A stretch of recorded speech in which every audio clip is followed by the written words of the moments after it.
नमस्कार. नमस्ते. Phaltan YouTube channel मध्ये मी राजकुमार गोपने आपलं स्वागत करतो.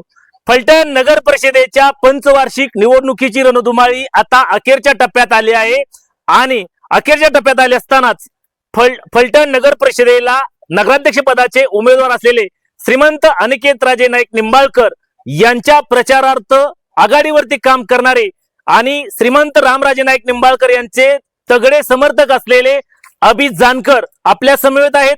अभि जानकर यांच्याकडून आपण जाणून घेणार आहोत या फलटण शहरासाठी नेमकं त्यांच्या माध्यमातून म्हणजेच महाराज साहेबांच्या माध्यमातून काय काय विकास काम झाले आहेत. खूप काही विषयावरती आपण बोलणार आहोत. अभि आपलं खूप खूप स्वागत. काय सांगाल, खऱ्या अर्थाने गेल्या अनेक वर्षांपासून तुम्ही या महाराज साहेबांच्या पाठीमागे खंबीरपणे साथ देत आहात. तुमची पहिली प्रतिक्रिया? काय नाही, विरोधक म्हणतात की महाराज साहेबांनी 35 वर्षात काय केलं.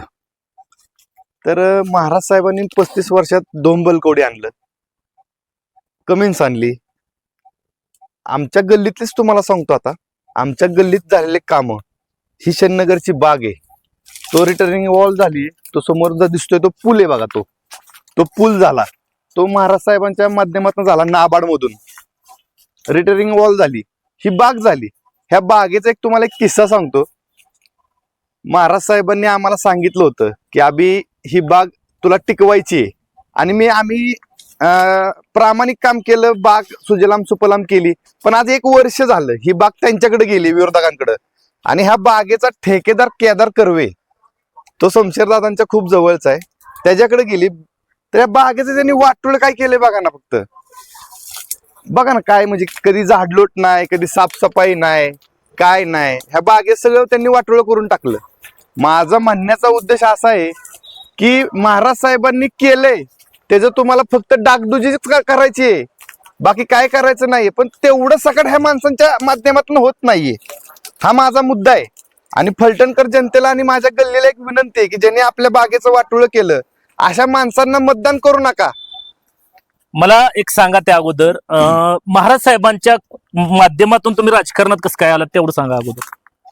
महाराज साहेबांची विचारसरणी चांगली आहे, महाराज साहेबांचं वागणं चांगलं आहे. महाराज साहेब कधी कुणावरती कुरबड्या खोड्या काय असल्या उद्योग करत बसत नाहीयेत. महाराज साहेबांचे 3ही भाऊ चांगले आहेत, त्यांची मुलं चांगली आहेत, म्हणून आम्हाला महाराज साहेबांचं नेतृत्व आवडतं. नाहीतर महाराज साहेब जर आम्हाला चुकीच्या पद्धतीने काय सांगत असते तर आम्ही ते करत बसलो नसतो. पण हे विरोधक आहेत, हे काय काय करतात, ह्यांची कुठं कुठं नाव आहेत. परवा दिवशी एक डॉक्टर मारला, त्या डॉक्टरला मारल्यानंतर साधी केस सकट नाही. अरे काय चाललंय फलटण तालुक्यात, ही काही चांगल्या गोष्टी आहेत का?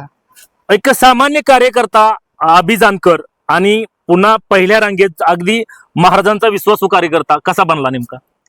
नाही, कसं असतं माहितीये का, तुम्ही एखाद्या नेत्याच्या जवळ जाता, म्हणजे ते जवळ जाऊन उपयोगाचा भाग नसते. तुम्ही त्यांचा विश्वास घेणं गरजेचं असतो, तुम्ही त्यांचं काम प्रामाणिक करणे गरजेचे असतात. आज त्यांच्यावरती एवढी संकट येत आहेत. आज मला एक बोलायचंय की सोमाशेठ म्हणा, हे आपले मिलिंद आप्पा म्हणा, सनी आयवळे म्हणा, आज ह्या माणसांना राजासारखं जगवलं. ह्या माणसांनी आज त्या राजाच्या मुलाला नगराध्यक्ष करायचंय. ही माणसं पहिल्या रांगेत येऊन बसली पाहिजे होती, पण ती आज विरोधकात गेली. त्याचं खूप दुःख वाटतं की ह्या माणसांसाठी महाराज साहेबांनी काय काय केले, काय काय नाही केलं. ह्या माणसांना काय त्यांच्या कंडिशन होत्या, ह्यांचं काय किती महत्व केलं, आणि आज माणसं सोडून चालतं, त्याचं एक वाईट वाटतं. पण ज्या माणसाची आपल्याला राजकारणात एक परतफेड असते की आपल्याला दिल्यानंतर आपण पण पुढच्याला काहीतरी देणं भाग असतो, तसं आज अनिकेत राजेंना यांच्याकडून देणं गरजेचं होतं, पण ते आज सोडून गेली माणसं. अभि जानकरांचा तरुणांचा मोठा संग्रह आहे आणि तो भक्कमपणे रामराजांच्या पाठीमागे उभा आहे. हो, 100%. त्याबद्दल काय सांगाल? नाही, 100%. आम्हाला किती काय ढोस टाका, तडीपार करा. तुम्ही जर गंधवार्ता ग्रुप बघितला तर त्याच्यावर SMS होतो, पुण्यालाच जाणार, हा तडीपार होणार, ह्याची कागदपत्र काढत, काही झालं तरी आम्ही भेटणार नाही. आम्ही अनिकेत राजे यांना नगराध्यक्ष पदाचे उमेदवार आहेत, त्यांना नगराध्यक्ष करणार म्हणजे करणार. आणि त्यांच्याच पाठीमागे आम्ही 100% सगळी नवीन पिढी, यंग वर्ग सगळा त्यांच्या माध्यमातूनच काम करणार, त्यांच्या पाठीशीच राहणार. अभि जानकरच्या माध्यमातून हे शनीनगर असेल, या ठिकाणी गणेशोत्सव असेल किंवा नवरात्रोत्सव असेल आणि अन्य उपक्रम असेल, समजा पतंग आपलं पंचमी असेल, यावेळेस तुम्ही महाराजांना या ठिकाणी आणता, संजूबाबांना आणता, वहिनी साहेबांना आणता आणि उपक्रम घेता. काय सांगाल त्याबद्दल? महाराज साहेबांना आम्ही इथं 2 उपक्रम इथं घेतो, आम्ही 3 उपक्रम घेतो. एक मानकेश्वराचा उपक्रम घेतो, एक नागपंचमीचा महिलांचा घेतो आणि तिसरा उपक्रम आम्ही नवरात्र देवीचा इथे एक उपक्रम करतो. खरं तर अभि जानकर यांचं नाव अगोदर नगरसेवक पदासाठी येत होतं. तुमच्या घरातील उमेदवार असेल, तुम्हाला स्पेसिफिक उमेदवार असेल, त्यानंतर पुढे काय झालं नेमकं? ना जरा घरात आमच्या एक दुःखद घटना झाली.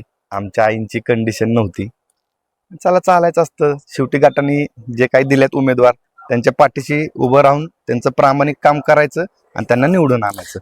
आता नेमकं तुम्ही किती प्रभागामध्ये काम करताय आणि काय नेमकं कशा प्रकारे प्रचार चाललाय नेमका?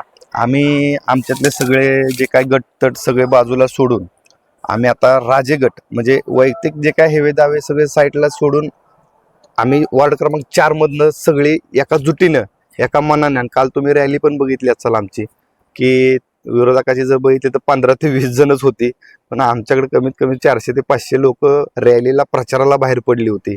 म्हणजे काहीतरी ह्या भागात दिल्यामुळं ती माणसं पण आज बाहेर उतरायला लागली ना रस्त्यावरती प्रचाराला महाराज साहेबांच्या.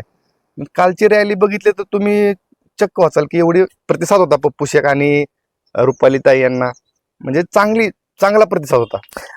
मतदारांसाठी काय आव्हान कराल? तरुण कार्यकर्त्यांसाठी काय आव्हान कराल? ज्याने आपल्या बागेचं वाटोळं केलं, ज्याने आपल्या गल्लीत खोट्या पोस्को केसेस टाकल्या, ज्यांनी मला तडीपार केलं, अशी तुमच्या कुणावरतीही वेळ येऊ नये. तुमच्या माध्यमातून एवढंच सांगतो की अशा लोकांना मतदान करू नका. आपल्याला राजे चांगलेत, राजांनाच मतदान करा एवढीच विनंती करतो. हात जोडून विनंती करतो की अनिकेत राजे यांनाच प्रचंड बहुमताने विजयी करा. आणि प्रभागातील उमेदवार कोण आहेत तुमच्या? पप्पू शेख आणि रुपाली ताई जाधव. नक्कीच प्रभाग क्रमांक 4 यामधील एक प्रभावी आणि फलटण शहरासाठी परिचित असलेलं अभि जानकर एक तगडं नेतृत्व आहे. श्रीमंत रामराजे नाईक निंबाळकर यांच्या पाठीमागे भक्कमपणे गेल्या अनेक वर्षांपासून शहरामध्ये कार्यरत आहेत आणि त्यांच्या माध्यमातून या ठिकाणी वेगवेगळे उपक्रम वर्षभरामध्ये राबवले जातात, असे अभि जानकर आपल्या समवेत होते. आमचे नमस्ते फलटणचे संपादक वैभव गावडे यांच्यासह मी राजकुमार गोपने. नमस्ते फलटण युट्यूब चॅनलसाठी शनीनगर फलटण.